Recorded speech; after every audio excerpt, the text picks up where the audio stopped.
Hi friends, ఎలా ఉన్నారు? బాగున్నారా? ఈరోజు మీకు మన చిన్నప్పటి మధురమైన జ్ఞాపకాన్ని గుర్తు చేసే వీడియో తీసుకొచ్చాను. ఇది పనస గింజలు. పనసకాయ తిన్న తర్వాత చాలా మంది గింజలను పాడేస్తారు కదా!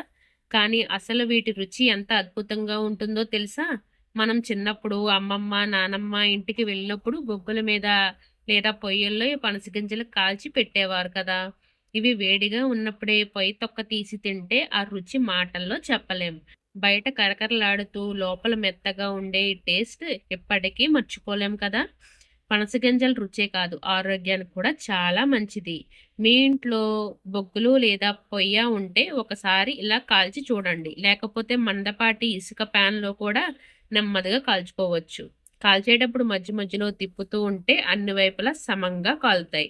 పై తొక్క పగిలిన తర్వాత తీసి కొద్దిగా చల్లారనివ్వండి. తర్వాత తొక్క తీసి తింటే సూపర్ టేస్ట్ వస్తుంది. మీరెప్పుడైనా బొగ్గుల మీద పనస గింజలు కాల్చి తిన్నారా? మీ చిన్నప్పటి జ్ఞాపకాలను తప్పకుండా పంచుకోండి. Thank you.